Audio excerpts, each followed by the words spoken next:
Welcome to the Embodied Carbon series. And this session is process and firm culture. So on behalf of Boston Society for Architecture, thank you for joining the final session of Embodied Carbon 101, the BSA's 12-part program series taking place this summer. Every Monday this summer, the series has brought you embodied carbon programming with foundational knowledge, tools, and takeaways. And we're wrapping up the series with a focus on how to get others on board with this embodied carbon work. And this week's session, focusing on process and firm culture, which is more kind of the internal focus for how to do this. My name is Barbra Batshalom. I'll be moderating this session, and we are joined by an all-star cast of presenters. Colin Booth, Director of Strategy at Placetailor, Stephen Burke, Sustainability Manager at Consigli, Amy Hattan, Corporate Responsibility Officer at Thornton Tomasetti, Andrea Love, Director of Building Science at Payette, and Kimberly Seigel, Research Knowledge Manager at Perkins and Will. I also want to thank our sponsors, without whom we would not be doing this. So Arc Woods and Services, Goody Clancy, Huber Engineered Woods, Kingspan, Nordic Structures, Select Building Products, and Thought Forums. We are truly grateful for your support. And also thank you to our partners, Built Environment Plus, Living Future Institute, and Structural Engineering Institute. And especially thank you to our supporting knowledge community, Carbon Leadership Forum, and its local knowledge community, CLF Boston, which you should definitely join if you're interested and serious about this topic. So before we dive in, a couple notes about this program. One learning unit is available for those who are eligible, and we'll share a link to a Google form in the chat box. So if you want continuing education credit, please add your name, email address, and AIA number there. And the chat box is different than the Q&A box. If you're not an AIA member but want a certificate, please enter your name and email address. We are recording the session and it will be posted on the BSA website, architects.org, later this week, so you can access it and share it in your firm. We ask that you share any questions that you have during the session using the Q&A function, which you should see in your Zoom bar. While we might not be able to address all the questions today, we will use them to inform future programming, and hopefully we will be able to address all of them today. So in terms of the flow, today's going to be pretty interactive compared to some of the previous sessions. We're going to start off with a presenter, each presenter taking a quick 5 minutes or so to introduce themselves and share their story. And then I'll ask them to respond to some questions, but you all will have an opportunity to ask questions of your own. So as questions come up for you, feel free to put them in the Q&A pane, and then we will be incorporating those questions into the Q&A session, which is going to be pretty lengthy and juicy for this session. So first, want to do a little kind of see who's out there. So first, could you enter into the survey what your discipline is? Oh, good. All of you know what you're doing. I don't know how to do this. I haven't done this myself. Fantastic.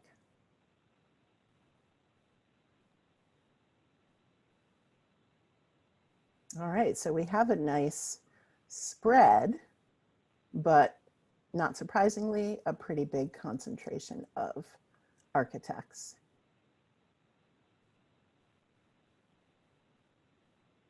Little client owner, little other. Awesome. Okay, I think we're done with that one. All right, the next question is, sorry, Caitlin, I'm not sure. I haven't done this before. Next question is, where are you at in your, in your embodied carbon journey? Sorry, folks, I'm a beginner at the polling. So where are you at in your embodied carbon journey? Are you a beginner, intermediate, or have you got this all figured out?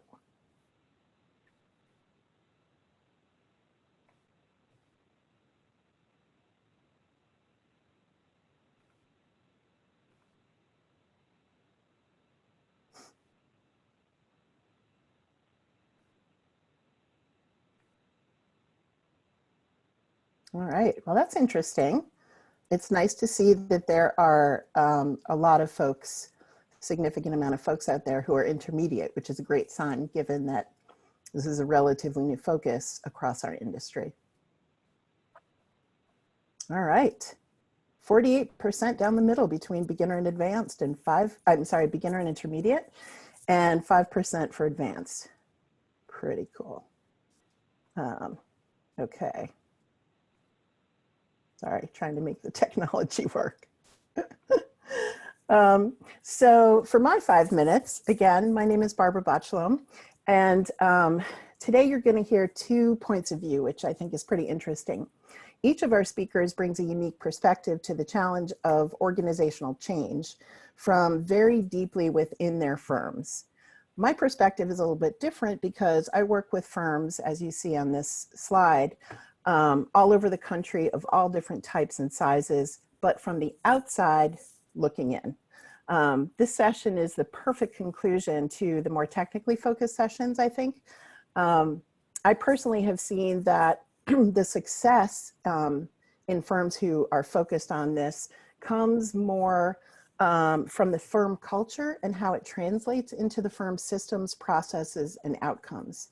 If you only focus on the technical aspects, you end up with a few exemplary outcomes, but your portfolio as a whole doesn't automatically translate that into firm-wide change, which I think we've seen over the years. This was also proven out in Lance Hosey's report for AIA called The Habits of Higher Performance Firms. And I'm sure that we all have experienced that when we make a plan for something, oh, we're going to be a low carbon firm. We have a plan that goes from A to B, but things don't usually work out as we expect. And we have to learn that managing change can be a bumpy ride. And if we do it intentionally, then we have a much better chance of success. So I think the difference in mindset is what changed my personal professional path, as well as my organizations. I left traditional architecture after 12 years to focus full-time on sustainability in 1998, founded the Green Roundtable, and the mission then was to make green building mainstream, if you can remember back to the 90s. But the thing was, after 13 years of doing project consulting on a wide range of projects like the samples you see here, the one thing we kept seeing was that people who were sitting around the project table, we could help move the needle on a specific project, but then people were going back to their firms and reverting to business as usual. So in 2011, amongst other things, we realized that A, different from 1998, there are plenty of green consultants out there, but B, we also wanted to make portfolio-wide impact. And the onesie twosies that we can impact through project consulting were great, and that's important. But we wanted to see a much bigger impact throughout a firm's entire portfolio. So we shed our project consulting to focus full time on what I think of as organizational architecture. And which probably made my parents happy because social psychology, which I did undergrad, seemed to be a waste of time and money, but now seems to come full circle. So as my dear friend and colleague, Mike Davis at Bergmeyer, has been quoted as saying, the firm is the first design problem. And I think that's really true. And I also think that change is really a design problem. Understanding your baseline, formulating your vision for the future, and then figuring out your approach to realizing that vision is similar to building design. And as we optimize systems integration in our building projects, so too do we need to optimize and iterate processes to get buy-in and get people comfortable with new concepts and new strategies. To me, this is also architecture. or at least design. And I've begun to think of myself and the change leaders that you'll hear from in this panel as organizational architects. Instead of dealing with, hopefully, low carbon bricks and mortar, this design instead deals with culture and systems and processes. Similarly, I think the industry as a whole is moving to the next developmental level, both with AIA 2030 commitment and this focus on carbon. We collectively realize that the kind of change that we need can't just happen on onesie-twosie projects. It really is the embodiment in the firm. So generally, anytime you're doing anything strategic, you need to look at your baseline. You have to understand your current state and then define what you want the future state to be, especially when you're looking at carbon and embodied carbon. And then you have to develop and test the strategies to get you there. I think one of the most important things is that it has to be an intentional approach with as much rigor and discipline as we hopefully bring to our design work. So from my experience with firms all over the country, I see consistent barriers, the big ones we face, like setting goals consistently, building capacity, and most importantly, learning from our work and continuously improving. The good news is I've seen how those things can change within just 1 year, and they don't need huge investments of capital upfront to happen, but they do need clear intention, strong leadership, and a little time. So without further ado, now we get to hear from our amazing panel and their stories for how they've been addressing this. So first we'll hear from Colin Booth at Placetailor. Hi, everybody. Pleasure to be here with you. Thanks for joining us. So I'm the strategic director at Placetailor. We are a 25-person firm, local. We do all of our work in and around Boston and a little bit of design work elsewhere in Massachusetts.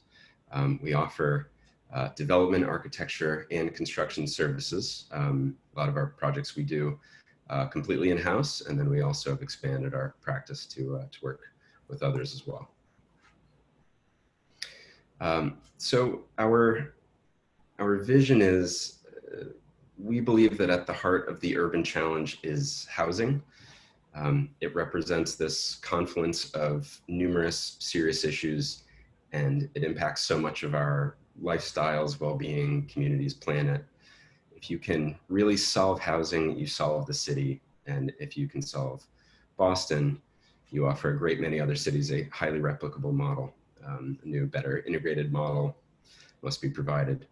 And we know that there is a much better version of housing ready to be built. We use the shorthand future housing, triple bottom line, better, zero emissions buildings. And that's essentially all we've been doing for the last 12 years now. So the mission, therefore, is to facilitate Boston's rapid transition to future housing. And we have made the AIA 2030 commitment, and beyond that, commitment to be a fully carbon neutral company from operations through final product. So this is a quick smattering of the types of projects we do. We have been involved with the first and a few other of the Boston E+ projects, which is upper center. Everything from from single family homes all the way up to, at this point, we're developing and building in the upper left, slated to be Boston's first full CLT building, mixed use housing project, and all the way up to 40 unit adaptive reuse projects. So this is the results of the 2019, so 2018 projects for the AIA 2030 challenge. We were one of 16 who achieved the 70% reduction goal across every project. That was the first year that we had signed on. And so we've just recently submitted our previous years and are on track to do the same. So we are across the board hitting our carbon targets and offsetting what remains. And then a quick taste of culture. This is activism architecture. We like doing banner drops on the buildings where we're our own clients and we can't tell us not to do it. No one will tell us not to do it. And for the climate strike last fall, we took the company out for the day and participated in the march and a number of other related activities. So, you know, this is our bread and butter, and we're in it completely. So that's a taste. Terrific. Thank you, Colin. Next up, Andrea Love from Payette. Hi, my name is Andrea Love. I'm a principal at Payette, and I lead our building science group. And so we are slightly larger at a 170-person firm. We have one office here in Boston, but from this one office, work nationally and internationally around the world. We're really just focused on architecture, but also have kind of supporting groups for that, including landscape architecture, interior design, building science, fabrication, that sort of support our architectural work. So Payette is an almost 90-year-old firm that I joined 9 years ago to start the building science group. And my focus really was about, so we, unlike say Colin and Placetailor, we didn't start with this mission of focus on climate change and sustainability, but I think the firm recognized the role that we have in that. We work primarily, for those that aren't familiar with us, on healthcare and research labs, which are some of the most energy intensive buildings out there. And so felt a particular responsibility really to focus on that. And so my role was really to build what I call building energy literacy. So taking sustainability from something that was like these discrete icons of like you put solar panels and sunshades on a building and yay, it's sustainable, to really thinking about it as its performance and kind of how everything works together in an integrated manner. And so a lot of that was just making it part of our everyday lexicon, how we talk about our work. So in our office, back when we used to occupy it, every project has an alcove. So when you walk around the office, you can see what projects are up to, what they're thinking about. But as part of that, we had posted sort of the energy use intensity.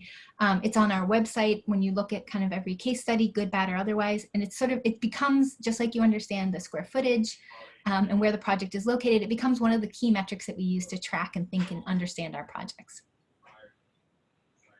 And the way that we've really tried to approach building this energy literacy is that there's two primary things that the building science group has been focused on. The first is integrated design. So as we look at different design decisions, like in this example here, there's a sun or an overhang and a few different design parameters that we're playing around with. And we try to integrate the performance information so we can understand things like how it impacts occupant comfort with glare, the quality of the space and the daylight, peak loads, because that actually often gets at cost, as well as the energy intensity, so we can really make informed decisions that optimize it for design.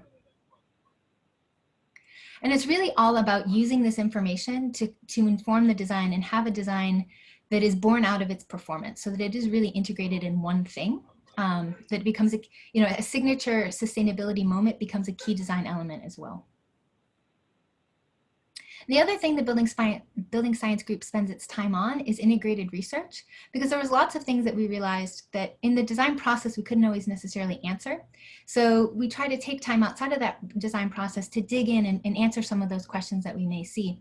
So just one example is this tool that we built to look at winter comfort and how glazing design impacts winter comfort, that allows, and again, it's all with this end goal of giving our designers the ability to do better, more sustainable, smarter designs, so that we can design buildings that might be able to, say, eliminate the perimeter heat, which reduces energy, is more comfortable, and actually costs less too. And I think, again, these research projects are really about informing and pushing our design and making us better designers. So you can see just in this little chart where we were tracking kind of our ability to use triple pane glazing in our projects. Once we were able to release our tool, there was a dramatic increase in our ability to kind of make the case and keep that and have those in our projects going forward. And so like Colin, we are signatories for the 2030 commitment. We've been signatories for the last 9 years and tracking our energy use intensity. This is just one of our typologies and labs. And I think the thing that that is interesting about this chart is there's two kind of inflection points. The first one is a paradigm shift in how we design labs, a sort of innovation in lab design. And if anybody is interested in nerding out on it, I'm happy to talk about it, but it's really kind of an innovation in like what we're designing. But the second inflection point I actually think is more interesting, because it isn't an innovation in what we are designing, but in how we are designing.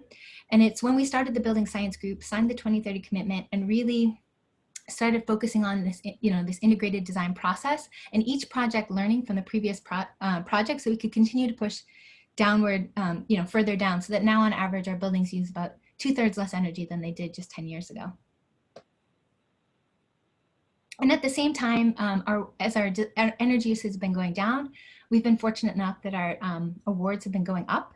And in particular, I think the AIA Firm Award, which we won in 2019, was really for recognizing this fusion of design and performance. And we were fortunate to win 4 AIA COPE Top 10 awards in the last 4 years, which I think really exemplifies this embracing for the firm of this marriage of design and performance. And so these are just some of the things that we are now trying to take. So we've really been focused on energy because that was how we saw the biggest impacts of our buildings. But we've been trying to take that now and try to understand, well, how can we take, since this session is about embodied carbon, how can we take all this energy literacy that we've been building previously and turn it into sort of a carbon literacy and incorporate embodied carbon around that, from things like, leveraging our existing design processes, using kind of shoebox modeling and some of the things that we've learned from our previous exercises in exploring sustainability. I think that we're going to talk about more as we go forward as a panel. Awesome. Thank you, Andrea. Next up, Stephen Burke, Consigli. Hello. Thank you. I'm Stephen Burke, Sustainability Manager at Consigli. This is our firm profile. Around 1,200 employees. We're operating primarily in the Northeast with also a DC office and presence.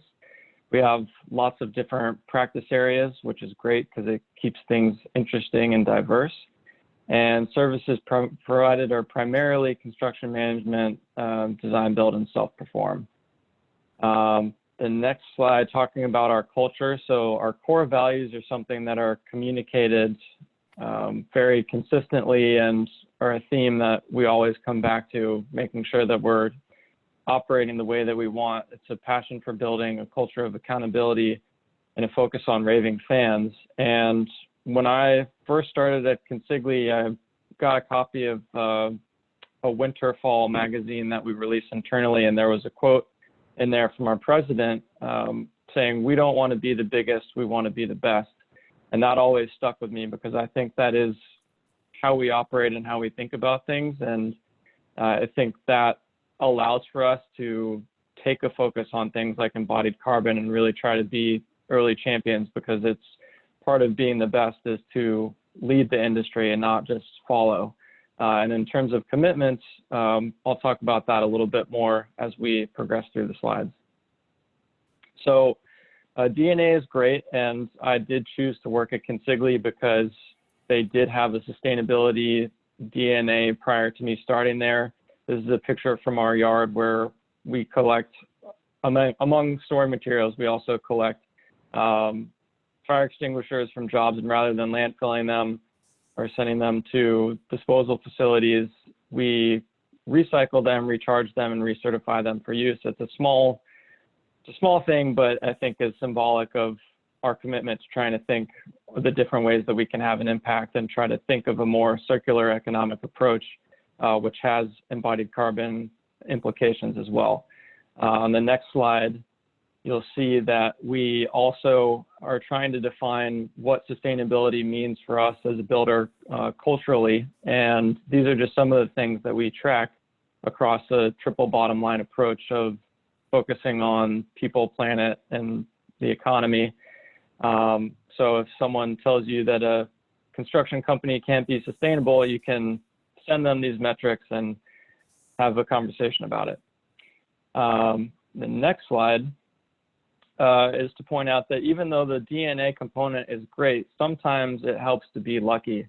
And as it was pertaining to embodied carbon, I've had the good fortune, one, of having a really prominent person in our company who's leading our Portland, Maine office, Matt Tonello, to be a really staunch advocate for a use of mass timber in buildings. And that has opened up a lot of opportunities to look at embodied carbon as it relates to the use of CLT and mass timber products, which are a very hot topic right now, as most of you know.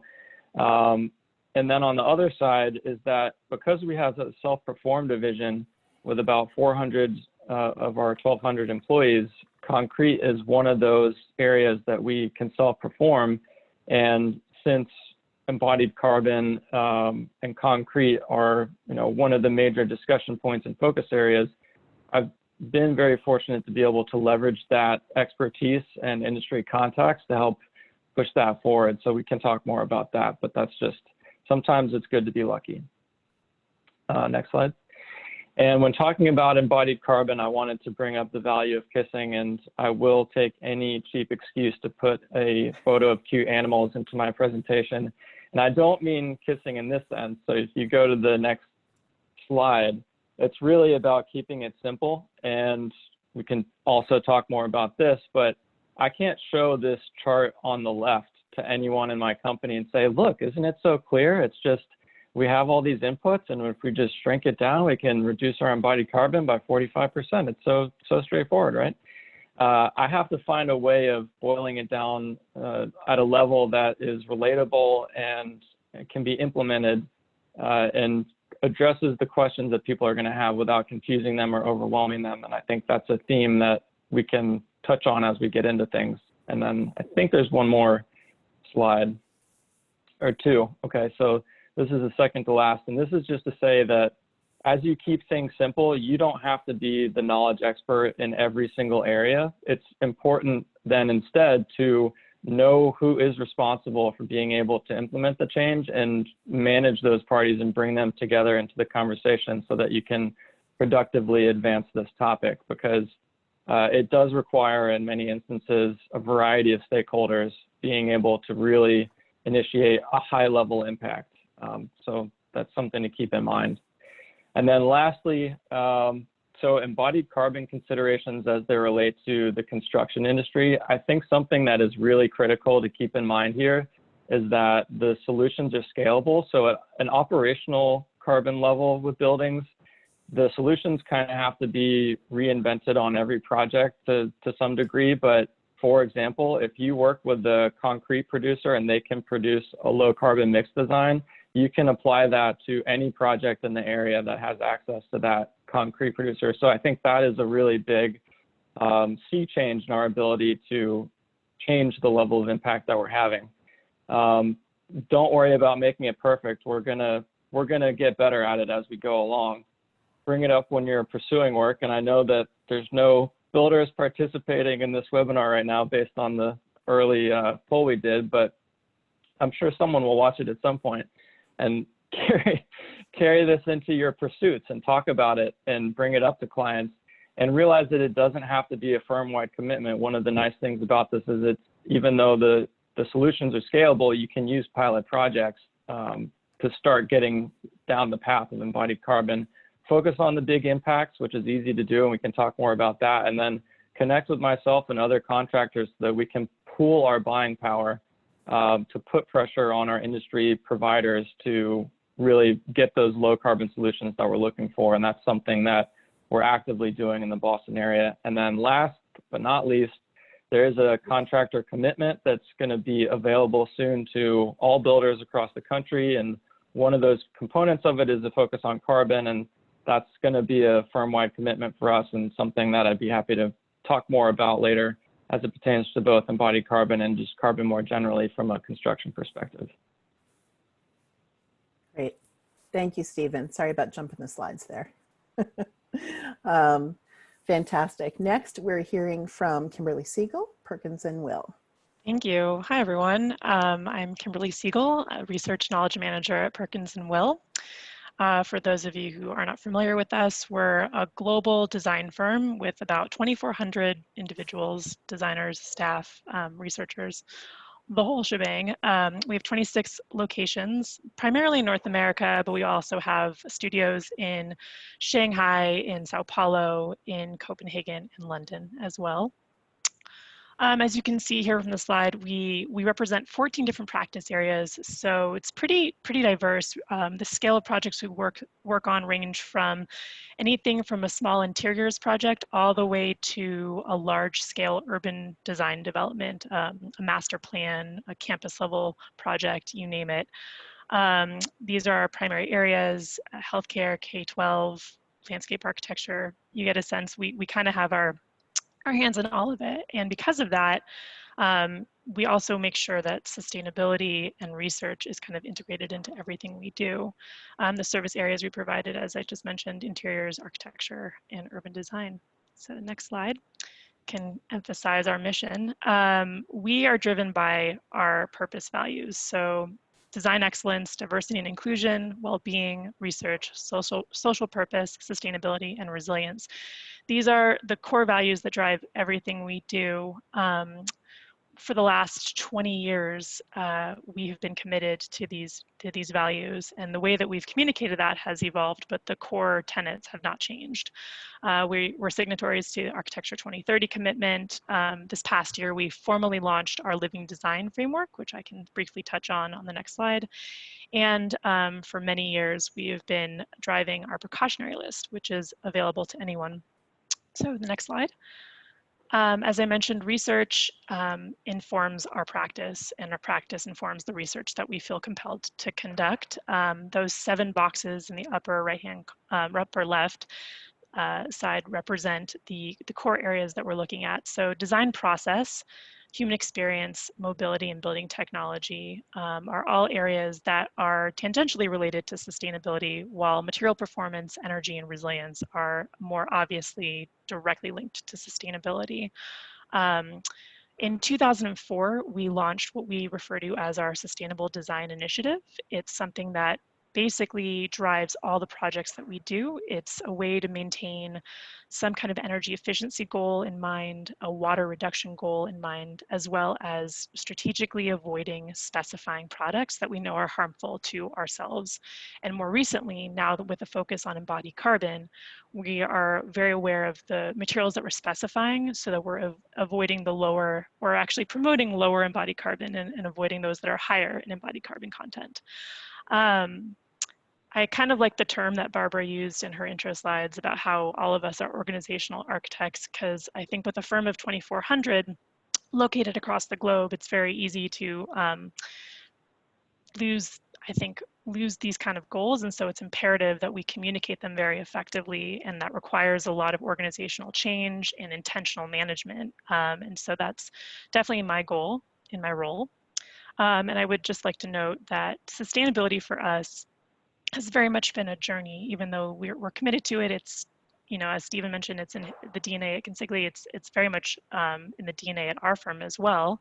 And so it's up to us to make sure that we keep driving it forward. And the more that we uncover in the sustainability journey, the more we understand, the more things change. So embodied carbon, although it's still a relatively nascent area, you know, it's building upon the building blocks that we've had for the past couple decades, and understanding what we need to know, how we need to baseline and benchmark, and how we need to move forward.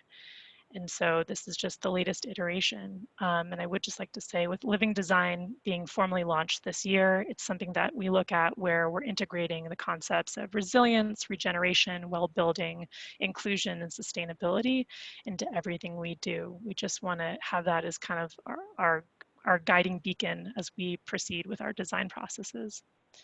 And that's pretty much it for Perkins and Will. Terrific, thank you.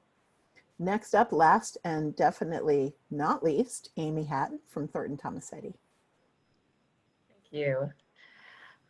So Thornton Thomasetti, we are 1,300 employees. We're international from Mumbai to San Francisco and everywhere in between.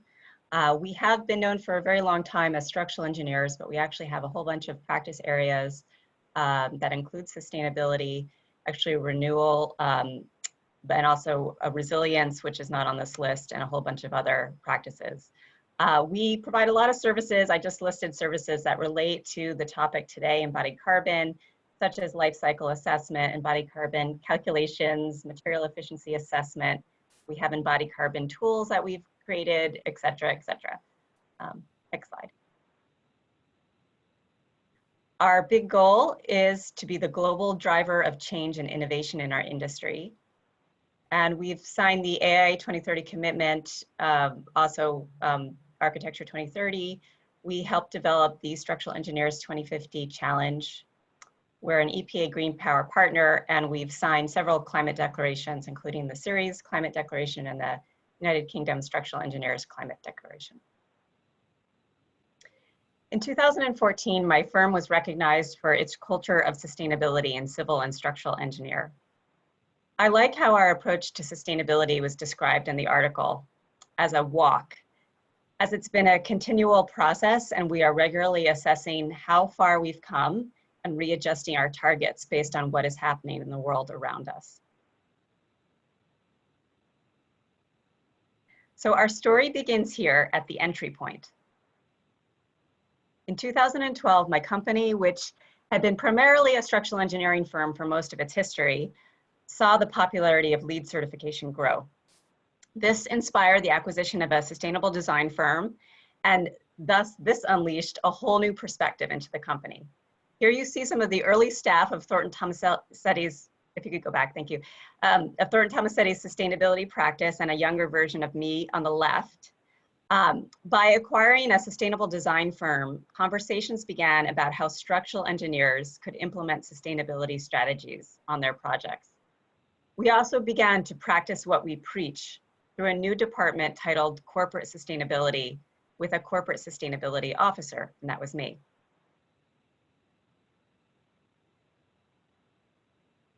That's all well and good, but to really get going on our journey with organizational sustainability and embodied carbon as a result, we needed a good spark. The AIA 2030 commitment was that spark. We had joined AIA 2030 after seeing that many of our architect clients were signing up, but we realized pretty quickly that what we were being asked to do as a member kind of didn't make sense for us.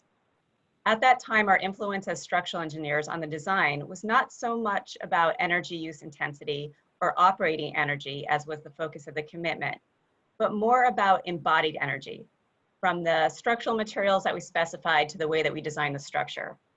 Thus, we began a long-term R&D project to measure the embodied carbon in our structural designs, and we provided this data to the AIA to meet our annual reporting requirement.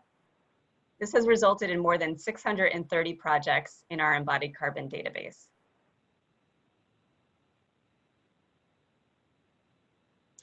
Perhaps this R&D project might have continued only as an exercise in data collection if it were not for the vehicle that allowed it to gain traction and momentum within our organization.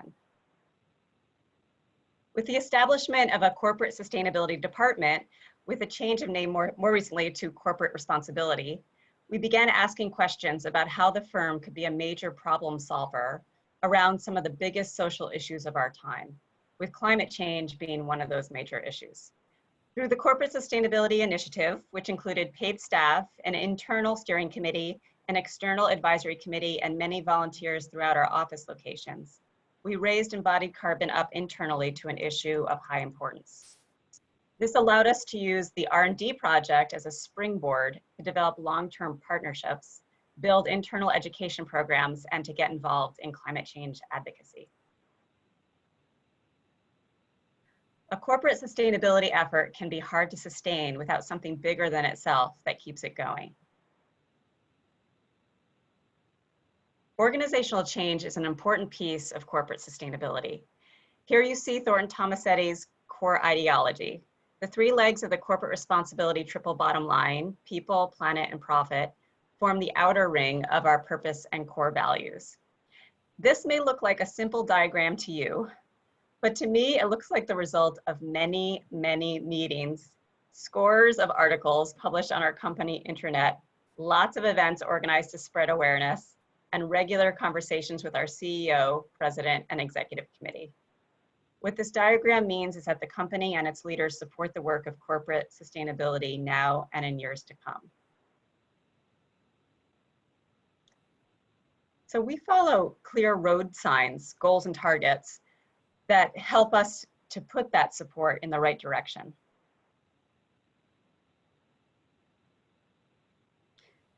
Here you see our corporate responsibility goals, which we reassess every 5 years. With our goals, we always develop short-term, medium-term, and long-term measurable targets that help us assess our progress and also keep us to our task as we share our progress towards these targets every year in a public corporate responsibility report. One of these 7 big goals is to lead the industry in the reduction of embodied carbon in structures. We also have another important climate change related goal to achieve carbon neutral business operations by 2030. Our targets for embodied carbon include, among others, reduction goals for embodied carbon in our projects. So what I've learned through this journey is that none of us can do this alone, which is why I'm so glad I have all these wonderful speakers joining me on this seminar.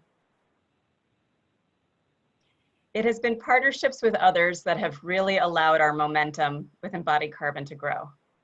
The Carbon Leadership Forum has shown us the potential of our data and has been our way into the industry. The EC3 tool helped to catalyze wide interest in embodied carbon and gave us the impetus that we needed to build our own embodied carbon assessment tool called Beacon. MIT, Massachusetts Institute of Technology, showed us that we weren't alone in our embodied carbon journey back in 2012 and gave us the leverage we needed to continue. Our partnership in the United Kingdom with LETI resulted in publications and new lessons.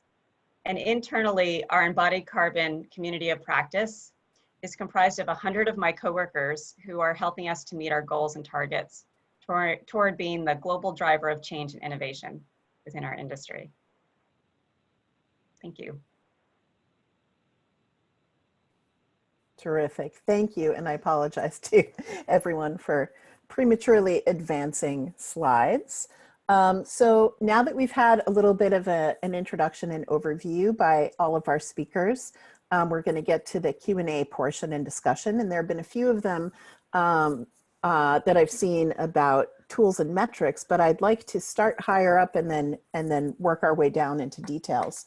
So just to preclude people talking over each other, I'm going to call people out by name. But the first place I'd like to start is by asking people about their springboard related specifically to embodied carbon, not sustainability generally, but what was it that, as Amy put it, that spark or that trigger that started movement on embodied carbon within your firm? Andrea, let's start with you. Sure. So I would say that embodied carbon was something that we always had thought about, but didn't give as much priority to, because when we looked at the sort of carbon life cycle of our buildings, it represented such a small percentage given that we were designing labs and hospitals, right, that are very energy intensive. And so when you look at over a 60-year lifespan of a building, particularly with an energy use intensity such as that, it still represents a pretty small portion. Where I would say that we really started to see a need to focus on it was when the IPCC report came out in 2018 that really said there was this urgency of carbon in the next 10 years to get to half of where we were, into 2050 to get to zero. And when you started to look, and you know, the energy usage of our buildings was also going down dramatically. And so when you started to look at it over that time frame, even in our energy intensive buildings, actually embodied carbon between now and 2030, in the next 10 years for the projects we're working on right now, is a more significant portion of the carbon. And so that for us, I think, was kind of an aha moment of like, oh, even we need to think about this. And not to say we would think about it previously, but it was a secondary thought to, like, it was all about energy efficiency, because that's where we saw our carbon impact. And that was a switch for us to really starting to be like, no, we really need to think about this for everything now, because there is an urgency to that time value of carbon that even our projects have. Great, thank you. Stephen? I think for me, it personally started at Greenbuild in maybe 2013 or 14, whenever Tally was first talked about. And I walked into that seminar and my mind was blown about what all these things that I hadn't been aware of. And then it kind of went on the back burner for a little while, but eventually working on the design side of the industry, I was able to convince my firm to invest in starting to do some tally runs and looking at those results for making informed decisions. And just in that process alone, learning a tremendous amount about how to evaluate materials and what their relative impacts can be, and looking at keeping existing portions versus building new, and delving into the research on what those impacts are. And then after I moved over to the construction side, it kind of sat on the back burner until the EC3 tool was released. And that, I think, has reopened the conversation in a lot of new ways, looking at the possibility of using the procurement process to marry those two ends between the design analysis versus the actual materials being purchased and put in place. And just in that process, just kind of the industry itself pushing the conversation forward and opening me up personally to understand how much potential impact there is to actually have control over the outcome, specifically with things like concrete and steel, and that it is kind of a matter of just informing ourselves into what we need to be able to do, and then motivating everyone to actually do it. And when you see the pieces laid out, it seems pretty straightforward and relatively exciting to know that there is this pathway now for builders to have a real role in the outcome of the overall carbon profile of a project. And I think all of those things converging, along with having focus already in the mass timber in our company, as well as the concrete self-perform and carpentry self-perform, they all kind of converged at this one point, and now I'm all in. That's awesome. Kimberly, do you have anything you want to add?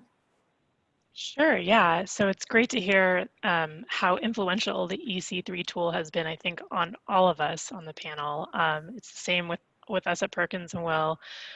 True to form, you know, since we are driven by this curiosity and we do pursue research, and we've had past working relationships with the University of Washington and Carbon Leadership Forum. When we were approached by CLF to become pilot partners to the EC3 tool, this was early in 2019, we thought this actually made a lot of sense for us to get involved, not only from a sustainability perspective and to understand further embodied carbon content, but also to really exercise that that drive that we have of integrating research into what we do and being a part of this process as we as an industry figure out what embodied carbon means for all of us, not just architecture, but construction, demolition, everything. And so we signed on as pilot partners, really from a research perspective, and we continue today to be pilot partners. We have bi-weekly phone calls with the development team at EC3. We help pilot different phases of the tool itself. We're involved with some of the beta development of some of the baselines, at least we were last year in some of those discussions, at least with carpet and a couple of other interior areas. It's really interesting to get involved, and it truly, as I think Amy and a lot of other people have mentioned already, it's a complete team effort. I think it's just everyone, it's an all hands on deck kind of approach, and everyone's getting involved. And so for Perkins and Will, it was from the research perspective as well as sustainability, and we continue to do it today. Great. Yeah. Thank you. Colin, do you have anything you want to add to this? Sure. So I think our company is an interesting example of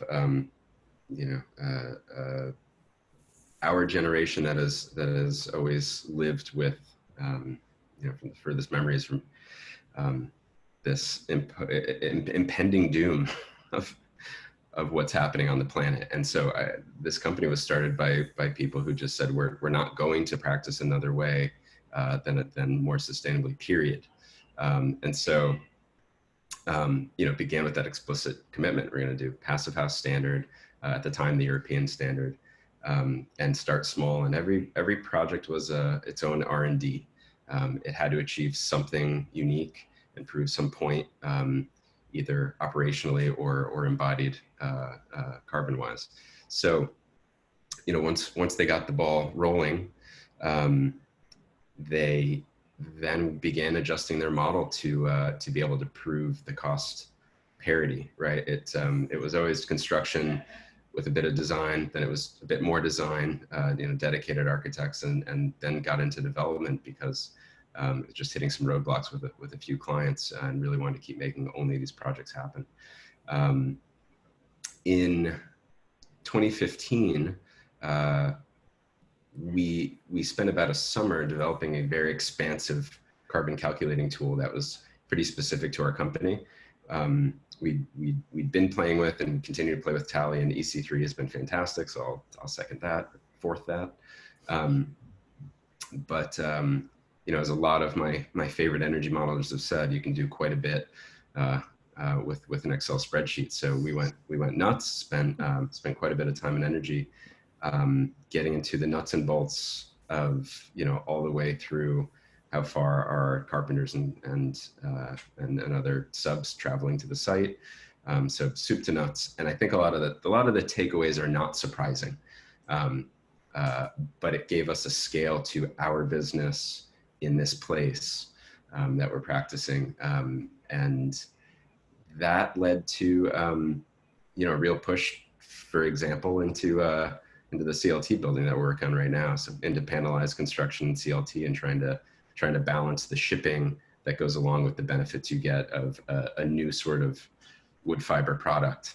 And so we're pretty deep into that now. And I think if we hadn't been able to make that commitment from the beginning to being a mission-driven company, we wouldn't have had all of the R&D opportunities throughout the projects to get to the point where we were comfortable making the commitment with this exciting but scary new type of building. So great. And Amy, you did talk about kind of your springboard and stuff. I didn't know if there's anything else you wanted to add about the focus on embodied carbon in particular. Sure, I'll talk about internal change because I find that really interesting. And organizational change literature shows that, you know, change will happen in an organization when there's an issue champion that steps into a window of opportunity. And so I really feel like that is what happened with us with the AIA 2030, is we just happened to have somebody at our organization who had actually heard of embodied carbon in 2011 and saw the fact that we signed up to this commitment to be an opportunity to get his own issue pushed forward at the company, which is really interesting. And it really worked because there is a power in commitments. And I guess I just want to stress the power of commitments, and that, you know, whenever we needed support to have our research go forward, we always brought it back to the AIA commitment and said, we have to do this. This is the AIA commitment, even though we actually were not following the AIA commitment the way it was intended. But it really helps get us started and also to move us forward. That's great. There have been a couple of questions about tools, and we've heard EC3 and Tally mentioned a lot. So if for some reason you missed all the previous sessions in the series and the mention of EC3 and Tally, those are two of the big game changers. But I also, there was a question about process. So what I'd like to ask you guys is about the use of tools in the process of design. So yes, we know you use EC3, we know you use Tally, you may have your proprietary magic spreadsheets, but how do you approach the integration of the tool and the information in the process of design? Because we know even just product specification is really complicated, because it's not necessarily the same person who's doing the Tally analysis, who's doing the interior design, who's doing the specification, and who's doing the product selection. That could be 4, 6, 10 different people. So if you guys could talk to how do you integrate that analysis into the decision-making process, that would be great. Andrea, want to go first? You're the top head on my slide. Sure. I guess that's what I get for having a name that starts with A. So yeah, in our firm, the person running the Tally model and the person who's running maybe some of the other sustainability tools, the spec writer, are all different people. And so I would just say that communication is key. And we, would meet regularly and have discussions. We're not so large and our teams aren't so big that particularly when we're all in one office, was a big challenge. But yeah, I would just say that I think communication is really key, and trying to make sure that everyone is on the same page and understanding, the impact of those design decisions. So like I think the question about tools came up specifically when I was chatting, and there was the one with the sliders. And so we do a lot of parametric modeling with that. We use Rhino and the bugs of like ladybug and honeybee, and then kind of visualizations that are out there like the Design Explorer Lite. And so the nice thing about that is that it lets you set up kind of a big design space, which allows you to play out different scenarios. And so You can run any sort of model that way, right? So it can be an embodied carbon, embodied carbon, it can be daylight, it can be energy. And then the nice thing about having it as sort of these sliders is that you can then play out different scenarios, which is really helpful early in design because you have a very big design space that you might be exploring. And so when we have a tool like that set up, people can say, okay, what happens if we do this? What happens if we do that? If we switch this and this? And so part of it is making sure that when you run analyses like that, you kind of are clear in defining what are the output, like what are we measuring success by, right? Like what are we looking at, and what are the options that we want to have in that. And so I would say there's a lot of, as it relates to tools, most of our discussion is really around defining the question and defining what we're trying to answer, because that will determine whether or not we're looking at something very detailed, right? Because you can run a model and get 8,760 data points for something uber specific, or you can look at it really globally, or you might do a spreadsheet, right? And all of those are very legitimate answers, but it depends on the question. And so for me, it's less about the tool and more about the question that you're trying to answer. And then you figure out, okay, what is the metric that allows me to answer that question? And then what is the best way to get to that metric? And so you kind of have to work backward from there. Which means getting your entire team on the same page, including the owner, around what that sequence looks like early on so that there's no surprises. Yeah, that's great. Kimberly, you want to? Yeah, I feel like I wanted to cheer you on as you were giving your explanation, Andrea, because I'm like, oh, wow, this is so relatable at Perkins and Will. So we also have a lot of in-house tools as well, similar to what you just described. We've got design process tools like design space construction, and we have our own early stage energy modeling tool called Speed. And actually, we developed these for kind of widespread use, so they're not proprietary, we share them. But incorporating tools and research questions into our design process is an ongoing effort.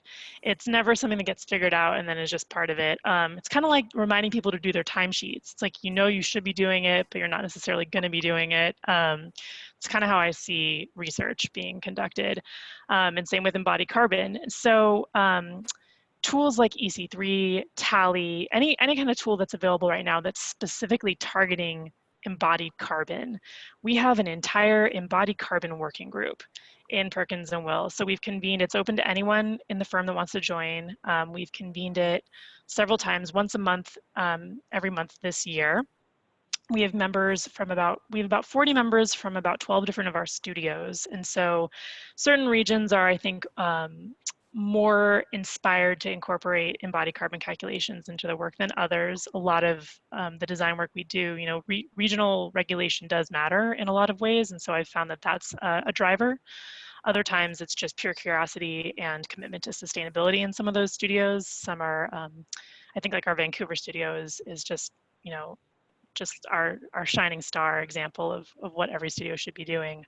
But it pretty much, the process depends on who's on the team. And so, Barbara, what you're saying, if there's someone who's driving it and they, they're the ones that happen to be on the team and they're familiar with the tool, then they can be the one that gets it to the client and brings it to these project kickoff meetings, and you're able to have a full-scale discussion incorporating the tools.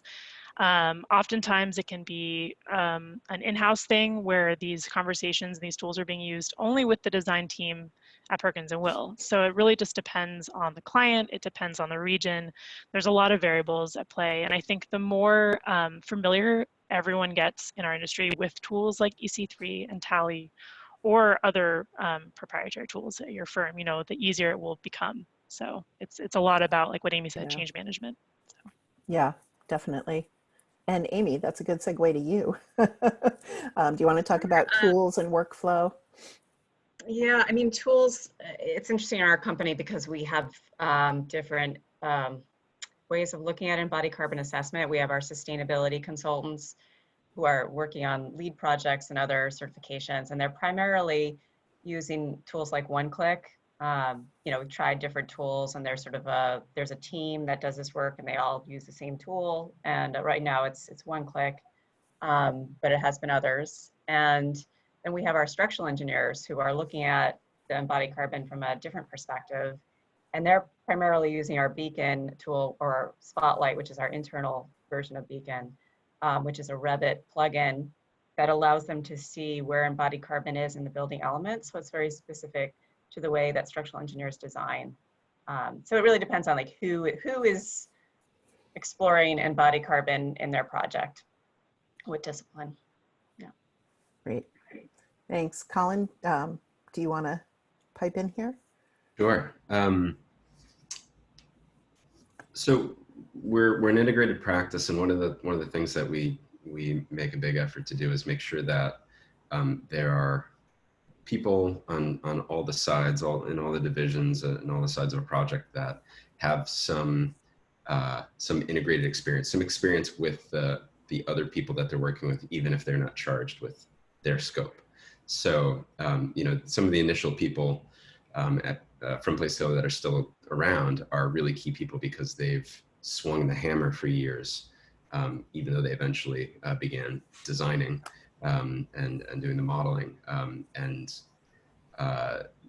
The best example of that is really the one who's most charged with pushing our mission forward. Even though everybody's obviously on board with our explicit mission, Travis Sanderson, who's our CPHC and really energy expert, systems expert, he's a carpenter. He was a carpenter for years before design school, before picking up WFI and becoming the extraordinaire. So the fact that we have somebody doing very informed modeling, who is also able to give very specific solutions about how to get to the goal, not just give feedback on the goal, but actually how to achieve it is pretty darn key. And so along with that, he's you know, modeling. He and his small team are modeling very frequently and giving constant feedback. And then the suggestions that they give are, you know, are taken with a lot of credibility. So you put all that together, and it's a pretty integrated and fluid vector toward reducing carbon. Great. And Stephen, you don't always have the opportunity to get in as early as I'm sure you'd want to, but I'd love to hear from a contractor's perspective, use of tools, how you leverage them and how they fit into your workflow. Well, I always want to see the results of the tally analysis if one was done, so that's helpful. But I think just in general, from the builder's perspective, in order to make it simple for the people on your team, the construction team, and to just get the message very clear, it's helpful to understand the tools and what goes into them and the metrics that they're putting out and why these decisions are being made. So the more of an expert you can be as an individual, I think the further that enables you to help translate what the results mean for the team and the decision-making process. So that's, I guess, the big advice I would have for people getting going, is to just set aside the time to understand what you're looking at, understand what the high impact areas are. And once you become fluent, then that should enable you to be better at actually implementing good embodied carbon change on your projects. Great.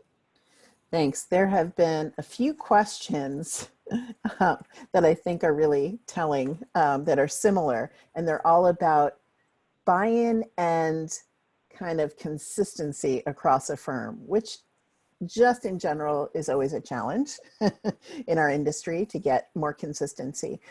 So there were a few questions. So they're asking about how do you get the buy-in and the traction for this to grow and for it to be consistent across your firm, but adding in a little twist too. One of the people wanted to know, what if you are kind of leading sustainability part-time from the middle?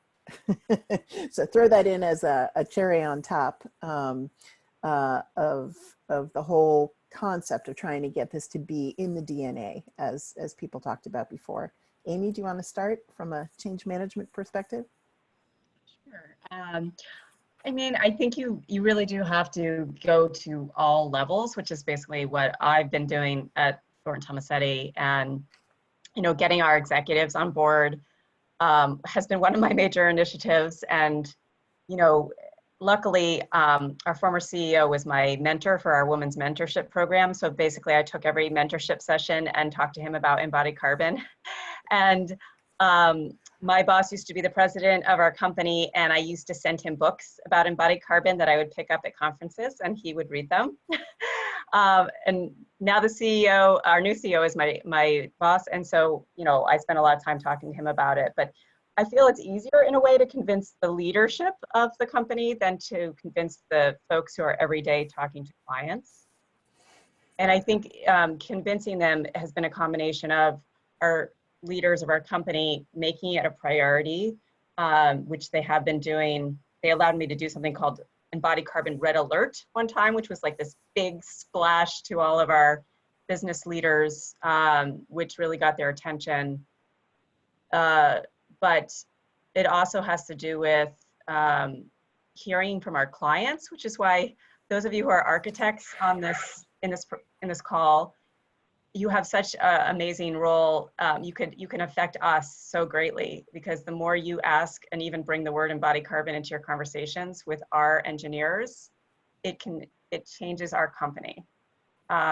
So it's with the launch of EC3, we've been hearing a lot more clients say the words embodied carbon, and that's had an amazing effect within our organization. Great, thanks. Andrea, did you Sure. want to talk about this too? Always. So one of the things that there's an article by a gentleman named BJ Fogg, who focuses on when you want a behavior, you have to think about kind of the ability, the motivation, and then if there's a trigger that's needed. And for me, that I find that a very helpful way to think about things, because you need to kind of ease the ability for them to incorporate that information. And that's where actually I think as a sustainability leader in the firm, that's sort of your job, is to make it easier to do these things, right? Easier to answer these questions and give them the tools, whether it's through research, or figuring out what tools are out there and showing them how to do that. And so I think that part's actually fairly easy to figure out. And the big one that I think that's worth spending a lot of time is the motivation, right? Like, I care about embodied carbon because I'm worried about climate change and the environmental impact that it has. But I have personally found that the most successful way is not to convince everyone else they need to care about climate change and why I care about it, but to figure out what motivates them. And the beauty of sustainability is there are so many benefits, right? And so if you're worried about winning design awards, well, the AIA just came out with the Framework for Design Excellence, which is all about sustainability, right? So incorporating this in is going to help you win more design awards. If you care about clients, do some research on what sort of, about winning work, do some research on what your clients are saying about sustainability and carbon, and use that as a motivator of like how you can help win work and show your sort of knowledge in the industry. If it's about retaining staff, I think Colin was mentioning, there's a lot, it gives a sense of motivation and reason for being there. And particularly I think for younger staff, it's part of, it's seen as something that's important, right? So use that as a motivator. And so I think it's probably different for every firm and individual at a firm, but I think spending a little bit of time of figuring out what motivates someone and then how you can kind of leverage that makes it really easy for them to want to do it, because now you've made it about what they value as opposed to what you value. And so I would say that for me has been the most successful way to kind of push a lot of this, is that reframing. That's awesome. Thanks. I was wondering, Barbara, if I could just jump back in and say that I completely agree. And I think that's what's been really interesting is that, from my point of view, is that structural engineers have historically not been thought of as the sustainability people on projects. But many of them have wanted to be the sustainability people because they care about it and they learn about it in school. And so what's been great about embodied carbon is it's been a way to rope, I don't know if that's the right word, but rope in the folks who actually really do care about sustainability, but have had to push it aside and not see it as part of their role, and to be able to say it is part of your role. So that's been great. Yeah, I think that's true for contractors too. I know some of the projects that I'm working with owners on, and they're looking at both embodied and operational carbon. Well, the site preps, demolition, construction, that becomes a significant piece. So all of a sudden, people, I think, are looking at contractors as part of that solution now, which may not have been really top of their minds before. So that's a good segue for Stephen. Any comment you want to make about spreading the buy-in? Yeah, well, from a builder's perspective, I try to be pretty sensitive to just the general level of interest and knowledge that I have accessible to the people I'm working with, and I take a slightly different approach. generally I'm looking for the path of least resistance with the highest impact that I can do with the least amount of approval required. And then once it's done, I can actually point to it and say on any subsequent project, well, actually, we've already done it and it's not that big of a deal. And this is what the blueprint looks like. And here's all the answers to the questions I know you're going to have. And let's just do it. So that's kind of been my approach so far, is cherry picking the projects that are going to be the best ones to take a high level impact approach, and then use the lessons learned there to know what does the process actually look like as it's been implemented, and kind of use that to accelerate positive change on future projects. And I think it's been pretty effective, because I think if I, at least for my user group, if I'm trying to talk to them about embodied carbon, it's not always easy. I can get the question, what does carbon even mean? What is a ton of carbon? Is it something that I can put here on this table? It's so abstract that I think for a lot of people, they can't necessarily or don't want to wrap their heads around it. But when you can do something unique and show that it has a positive impact and kind of simplify the package and the message, people will latch onto that once they know that it's possible and that they can do it and kind of do something that makes them and their project stand out. And I think, at least for my slice of the industry, that has been a helpful approach. Yeah, thanks. And Kimberly, you know, I've seen Perkins and Will over the years, and I've seen different waves of evolution of how sustainability has been structured in your firm, how it's been carried out. And it's been really interesting to see that there's almost, you know, developmental stages like there are with infant to toddler to child. And you guys are at a, you know, farther point in your evolution than maybe some others. So I don't know what you can add about. We're hoping to go to graduate school in the fall. So yeah, no, it's funny because I was hoping to say I want to invoke the first rule of improv, which is yes and, because I want to say yes to everything that everyone just said. And I also want to add that if you do happen to work for a large firm that has multiple locations, you cannot underestimate the importance of local champions. So one of the key parts of how we've integrated sustainability into our firm throughout all of our studios is having a boots on the ground kind of person or people that are really vocal at communicating the message. You know, it's unfortunate right now, most of us are working from home. Some of our studios are open, but most of us are remote. And so it's changing the dynamic of how we communicate that message, but nonetheless, those same people are still sending emails to the studio listservs. They're the ones that are making announcements on all hands virtual calls. But when we eventually get to go back to our actual office locations, those are the people that can join design meetings and be kind of a person to answer questions about anything related to either sustainability or more specifically about embodied carbon. And so our approach at Perkins and Will has been taking those people that are already motivated, you know, internally, they're interested, they're passionate, and giving them a platform and kind of a framework to actually leverage that passion, that interest, and that knowledge, and then disseminate that knowledge more in a more targeted approach. So that's been critical to our process and how we've been able to have such a robust sustainability network in our firm. Great, thanks. And Yeah. Colin, I don't know if you want to weigh in, because in some ways, you know, from the outside, I perceive, you know, a company that was founded on these values and that's all you're about. Is it still a challenge to keep people, you know, bought in and doing stuff, or is it easy? I don't believe we have those challenges. I have to say, it's more specifics of how to overcome a particular challenge and find the right solution. Culturally, everybody came here with this mission. Everybody either able to deliver it or really wanting to learn how to. So I have to say, I feel like it's all hands on deck. I kind of suspected that. I have one question, a quick question, and then I want to go back to kind of circling the panel with bigger questions. But Jean was asking about the one-click tool versus I wrote it down, one click versus tally, why, and cost. So I forget who, if it was Amy or whoever wants to answer that. That would be great. Kim, you have. Yeah, I can answer that real quick.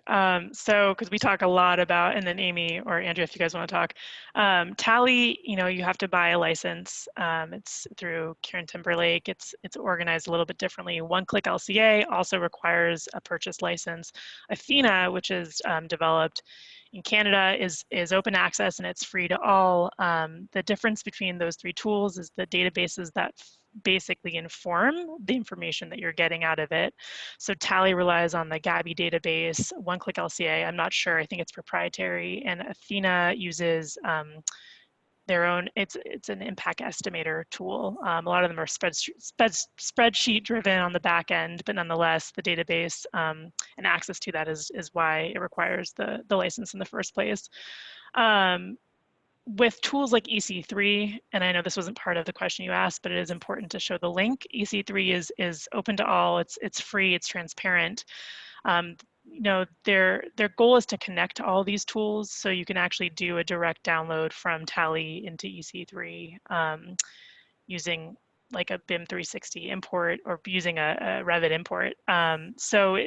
There's this language, right, that all these tools are meant to be connected and talking to each other.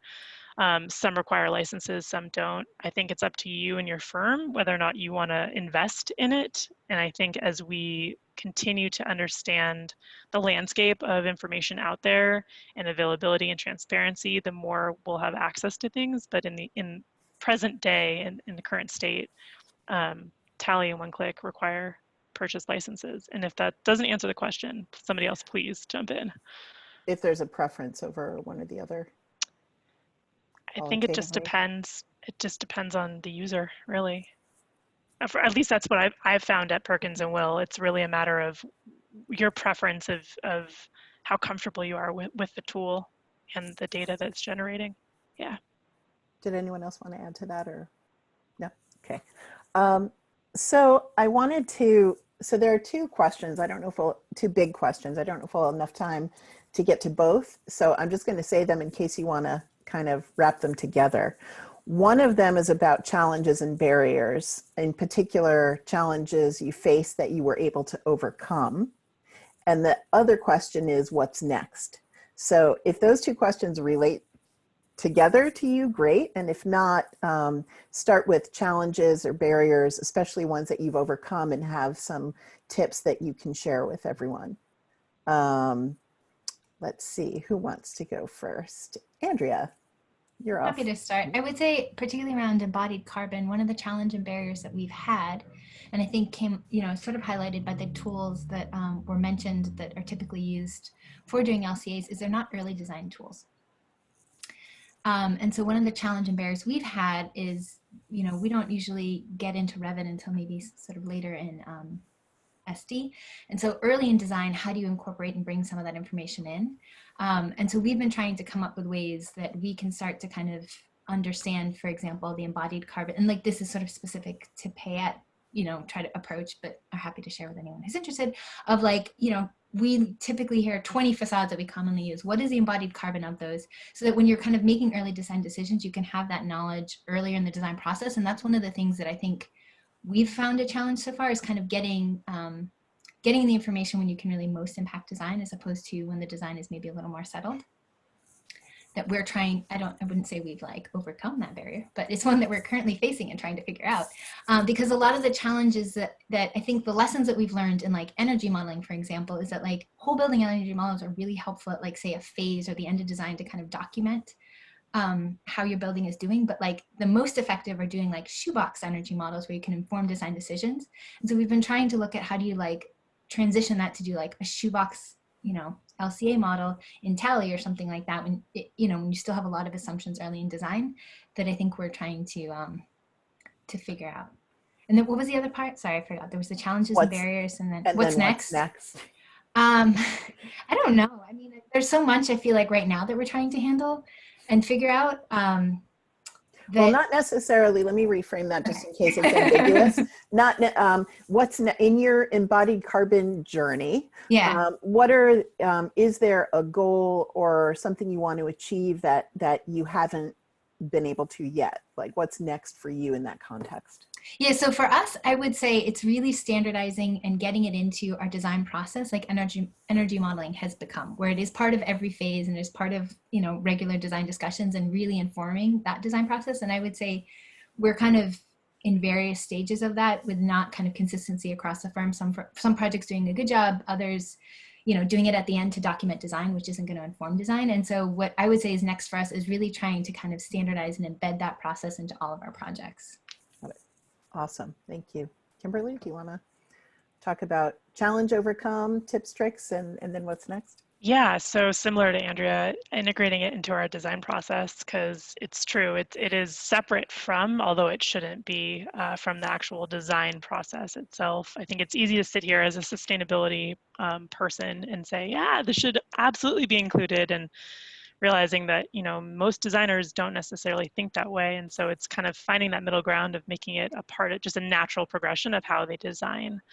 And, you know, new tools are always going to see resistance because, once again, it's change management. But I think what's inspiring and like the biggest hurdle, which is also, I think, the biggest advantage, is that like there's not really an expert out there right now in embodied carbon. Yeah, there's extremely knowledgeable people for sure, but like we are all figuring it out right now. This is a very in vogue thing to be doing.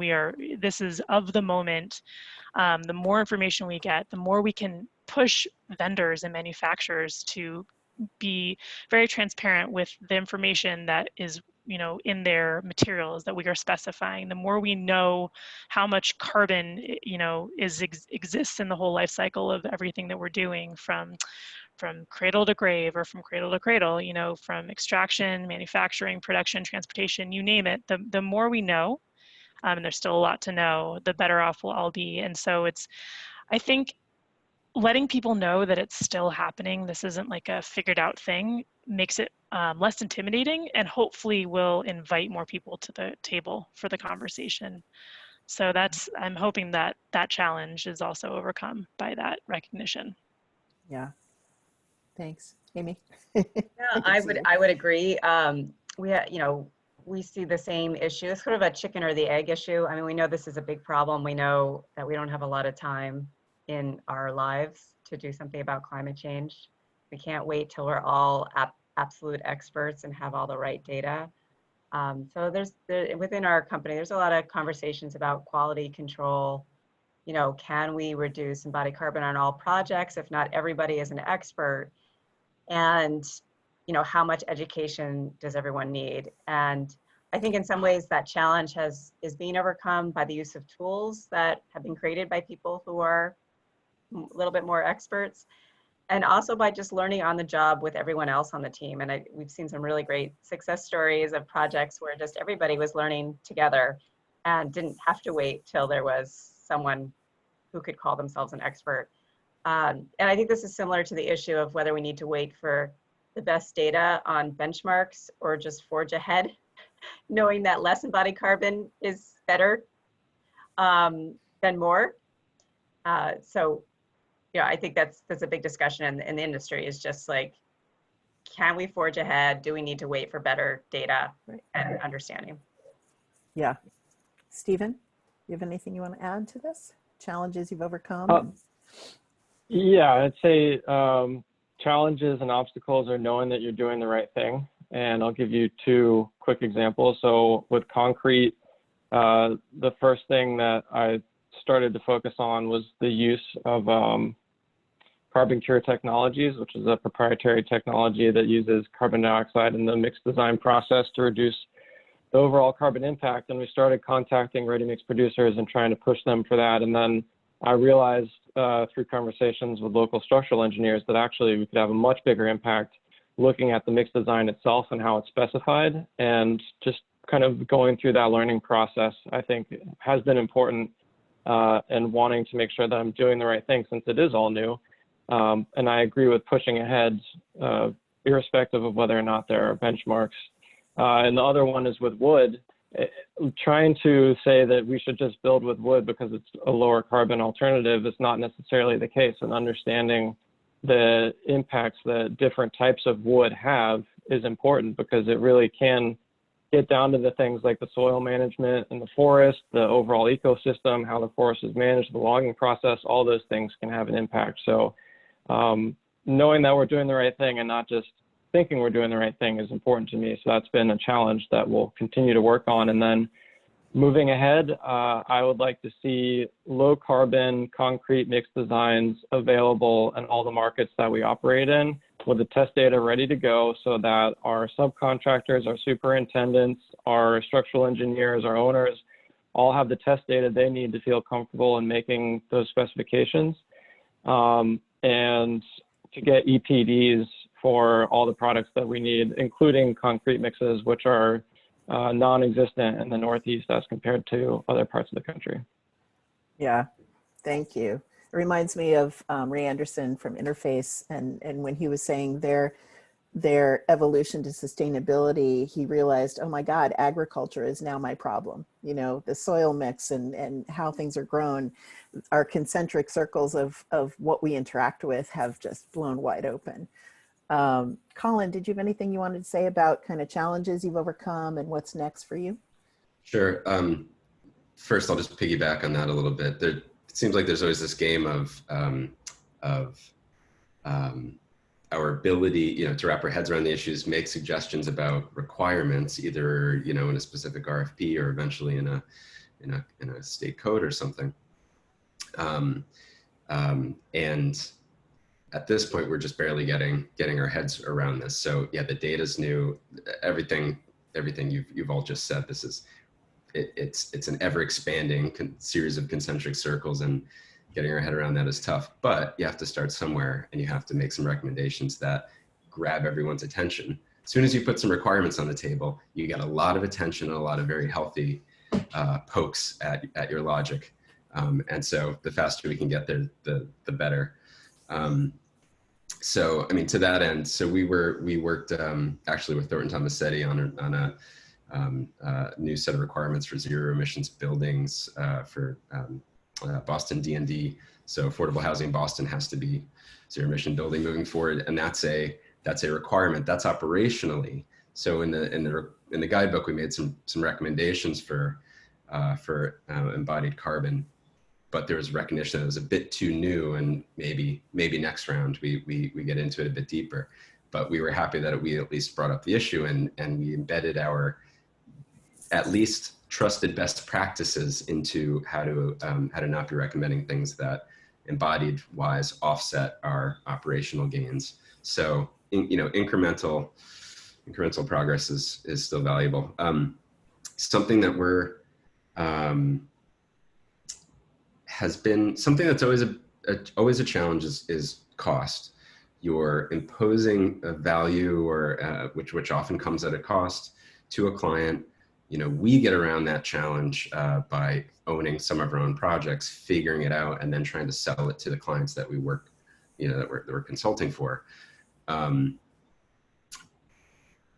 Right now, we're focusing a lot more on the overwhelming feedback that we've got. We just did sort of retrospective, looking back 10 years of everything that we sold at market rate. Not everything we build is at market condo, but for those that are, there's been a consistent and significant bump in the prices for those units, because there is a serious value alignment to better building. And people want their homes, we do housing, people want their homes to reflect those values and be a facilitator of a lifestyle that is, headed the right way. So for embodied carbon, we're trying to follow in the footsteps of the operational energy side and figure out how to tell that story to any old person who's just buying a home, who doesn't want the spreadsheet, who doesn't want, even the Sankey diagram. As much as I love Sankey diagrams,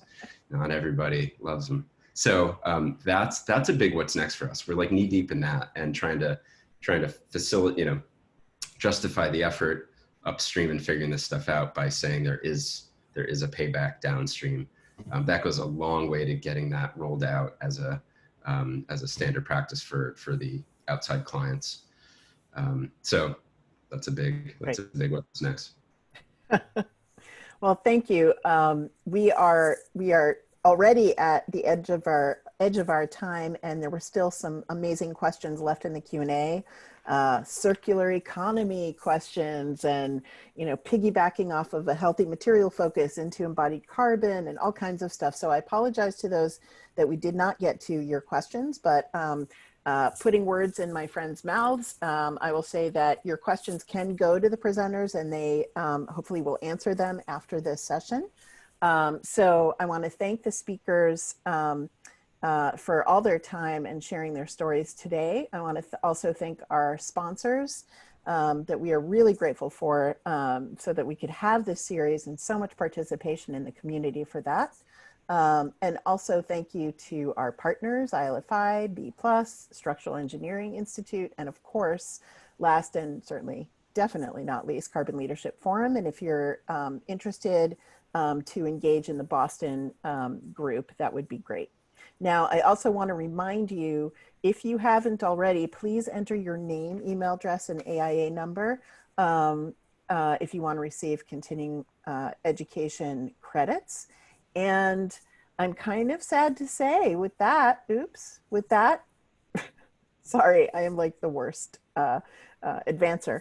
With that, our Carbon 101 series has come to a close. It's kind of sad, but now we can think about what's next for all of us in the community. So thanks to everyone who's participated to date in the entire series, and the people in the planning group, etc., and to the BSA staff. And remember, your participation does not stop here. Revisit the series recordings. Have people in your office revisit those recordings, not just you, spread it around. Share them with your clients too, and engage your colleagues and clients in this whole conversation about embodied carbon. As many of us have said, we're all in this together. And join the Carbon Leadership Forum Boston Hub if you want to continue the conversation offline. So keep an eye out for future embodied carbon programming from the BSA, and we will see you next time. Thank you.